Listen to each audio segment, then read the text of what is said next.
Welcome to the deep dive. Today we're trying to cut through that constant information overload. Right, to get to what really matters. Exactly. We're looking at development strategies, specifically this tension between, huge trade deficits and maybe a more focused industrial plan. Yeah, and we've got some interesting sources lined up. We have hard trade data on basic goods for a West African country. Yeah.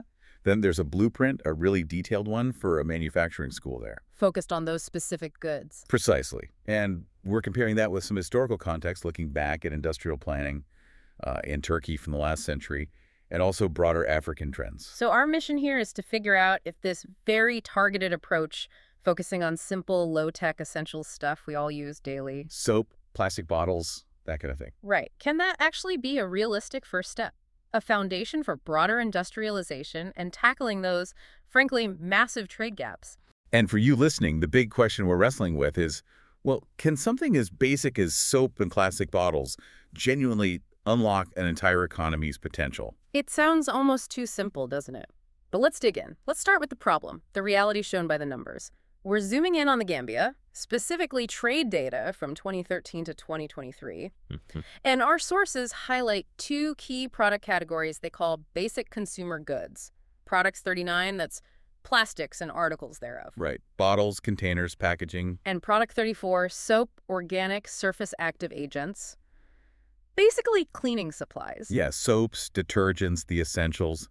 And to really grasp the situation, the key metric, the one that tells you about self-sufficiency, is the import-export coverage ratio. How's that calculated, Guna? It's simple, really. Yeah. Just total export value divided by total import value. You express it as a percentage. Okay. And anything under 100% means you're structurally importing more than you're exporting.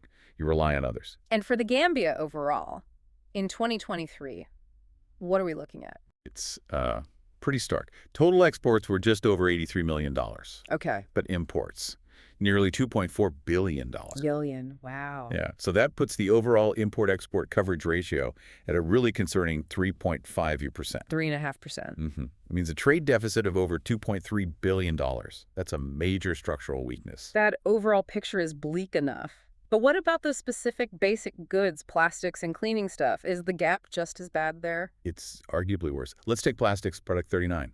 In 2023, the Gambia imported nearly $22.5 million worth. Okay, $22.5 million worth. Okay, $22.5 million in imports. And exports. Just $25,000. $25,000 compared to $22.5 million. Exactly. The coverage ratio there is minuscule, 0.11%. 0.1%. That's basically nothing heading out. Effectively zero, yes. And for cleaning products, product 34, it's a similar story, though slightly better. Imports were about $3.9 million.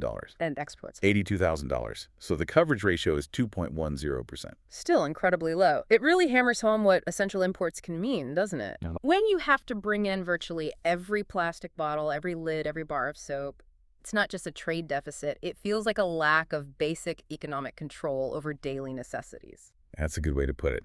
It highlights a fundamental vulnerability. In an area that seems screamingly obvious for import substitution. Right, precisely. And that leads us directly to the micro-solution in our sources. This proposed plastics and cleaning products manufacturing school. Okay. Its design is a direct response, not just to the lack of products, but the lack of skills. And the sources make a point, 60% of the Gambian population is under 25. So it's tackling youth unemployment too. Directly. Skills training is key. The way it's described, it sounds less like a traditional school and more like a hands-on entrepreneurial training ground. It really is. The methodology is focused on creating immediate practical competence. They break it down into 3 phases. Okay. Phase 1 is theory, followed by manufacturing tests. Past that, and you hit phase 2, a 1-week intensive applied production training. You're basically working as an employee, physically making sellable products. So not just theory, you're actually on the line making stuff. Exactly. Industrial simulation, you could call it. Then phase 3, which is crucial. Let me guess. Sales. You got it. Students have to be active in sales. It forces them to think about market demand, costs, distribution, the whole business side. The goal is training potential entrepreneurs, not just workers. And how is this funded? That sounds resource intensive. Well, this is the clever part, according to the sources. The school is designed to be self-financing Oh. by selling the very products the students make during their training. Ah, okay, so the output pays for the input, essentially. Right. The curriculum reflects that practical need. It covers 11 specific cleaning products, things like bleach, surface cleaners, liquid hand soap, and also key plastics techniques. Like what? Things like recycling, injection molding, think bottle caps and blow molding for those big water containers, the 5, 10, 20, 30-liter jerry cans you see everywhere in the region. Got it. Okay, so let's shift gears a bit to the bigger strategy. Why this specific focus? Cleaning products and plastics. Why start here instead of, say, agriculture processing or assembling electronics? That's a great question. The sources introduced this idea they call the synergy engine. Synergy engine. Okay. The argument is that cleaning products, because they're relatively low-tech consumer goods, are actually powerful economic transformers. When you build a local soap factory, you don't just make soap. You create knock-on effects. Exactly. Yeah. You immediately create demand in related sectors, forcing their development. It pushes structural evolution. How does that work in practice? Give me an example. Okay, start with soap. To sell soap, you need packaging, right? Bottles, caps. Sure. That guaranteed demand jumpstarts the plastic sector. You need people who master blow molding for bottles, injection molding for caps, maybe even triggers for spray bottles. Okay, I see the link to plastics. What else? Well, those plastic machines, the blow molders, the injection molders, they need precise molds to shape the plastic. Ah, right. So that demand then stimulates the machine and mold industry. Suddenly, you need investment in high-precision CNC machining locally to make those molds, and maybe automated filling lines too. Okay, so soap demands plastic, plastic demands molds, molds demand advanced machining. You got it. And it doesn't stop there. Think about all that plastic packaging. It pushes the recycling and circular economy side, needing infrastructure and creating demand for recycled materials. That sounds logical, that interconnected demand, but is that sequence guaranteed? What stops a country from just importing the plastic molding machines, skipping the whole develop a domestic machine industry step? That seems like the easier path, right? Where capital might just leak out. That's a critical point and a real risk. The sources argue this is where managed industrialization sequencing comes in. It requires discipline.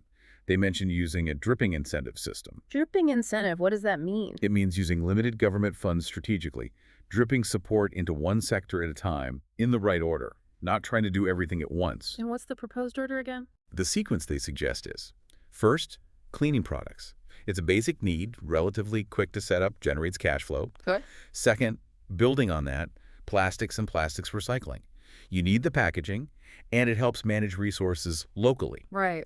And only then, once you've proven the domestic demand for packaging machinery and built some scale, do you focus the incentives on the more capital-heavy CNC and iron processing industry. The one that makes the molds and machines themselves. Exactly. The profits and stability from the basic goods are meant to create the foundation and the justification for investing in that next more complex step. So the sequence itself is the risk mitigation strategy. You build the foundation first. But, history's littered with state plans that didn't work out, corruption, market changes. What stops capital flight or political meddling, especially when you get to buying those expensive machines later on?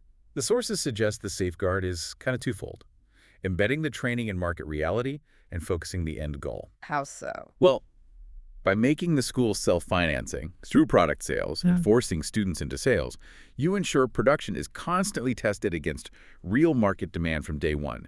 It's not just theoretical. Okay, market discipline. Right. And second, the ultimate goal isn't just to buy machines from abroad forever. If the national strategy is genuinely focused on creating a domestic mold and machine industry, then the political will, the incentives, need to push towards local procurement, maybe joint ventures for those initial machines, forcing local learning and adaptation, not just passive importation. That requires significant political discipline, though. It absolutely does. That's the challenge. Okay, let's zoom out. We've got this micro-level school in the Gambia aiming for import substitution. Can this model scale? Is the regional market actually big enough to absorb more production if this works? Oh, absolutely. The scale is huge. The data here is pretty eye-opening if you look across the whole continent, the CFTA zone. The African Continental Free Trade Area. Right. In 2023, the total combined imports for just those two categories, plastics and cleaning products, was over $30.14 billion. 30 billion, with a B. With a B. Just for basic plastics and cleaning supplies imported into Africa. Wow. Okay, that changes the perspective significantly. Doesn't it?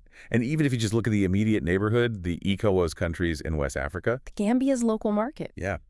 Even there, total imports for these products in 2023 were over $4.12 billion. Still over $4 billion. So the idea isn't just about the Gambia replacing its own imports. This manufacturing school model, if successful, is positioned to train people to tap into that massive regional demand, potentially leveraging the FCFTA's goals of reducing trade barriers within Africa. Which brings us to the historical angle. This is where I find it gets really interesting. This whole approach, targeted, state-supported, starting with basics for import substitution, has this actually worked somewhere before? Is there a precedent? There is a really compelling one, according to the sources. They draw a direct line to Turkey's first five-year industrial plan. When was this? This was implemented way back, 1934 to 1938, post-WWI Ataturk's Turkey. The goal was explicitly economic self-sufficiency, national sovereignty, through planned industrialization. Okay. And crucially, it involved a deliberate shift. They moved away from relying purely on private companies and embraced what they called moderate state control to guide key investments. So it wasn't like a full Soviet-style command economy? No, not at all. It was targeted. It was a sector plan, not a macro plan for everything. And its focus, almost identical to what we're discussing. Really? How so? It focused squarely on import substitution for basic needs.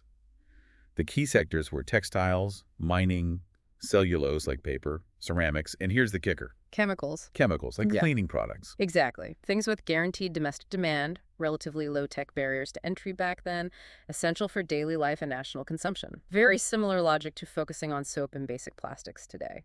That parallel is striking. How did they actually implement it? Did they follow a sequence? They did. And with a lot of rational planning.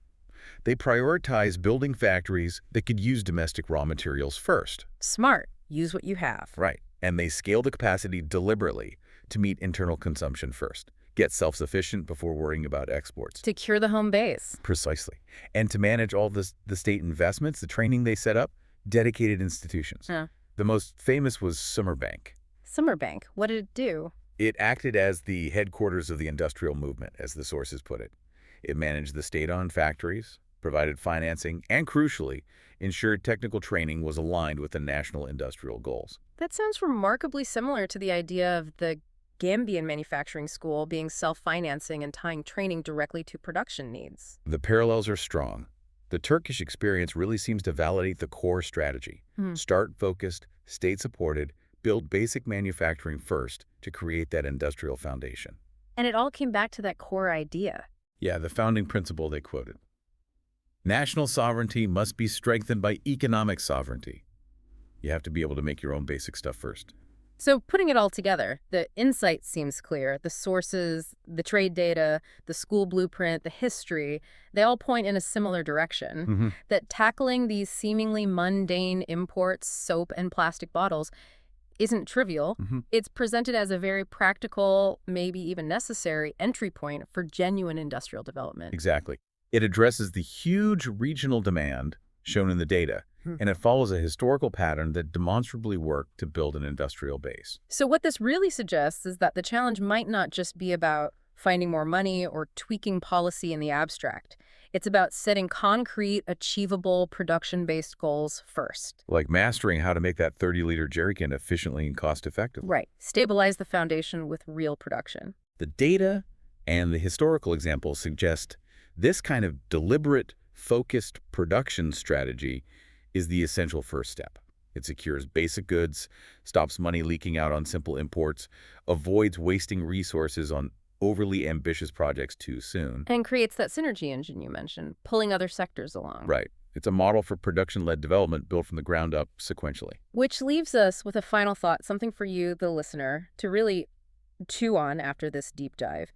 If a country manages to establish a clear industrial goal based on manufacturing, if it secures that foundation of domestic production and the savings that come with it, does that achievement, that production base, then make fixing all the other complex policy areas, things like monetary stability, education systems, fiscal health, fundamentally easier to tackle? It's a provocative question. Does securing the ability to produce things domestically create a kind of stability and focus that simplifies everything else? Something to think about. What happens when a nation can confidently make its own soap and bottles? What ripples out from there?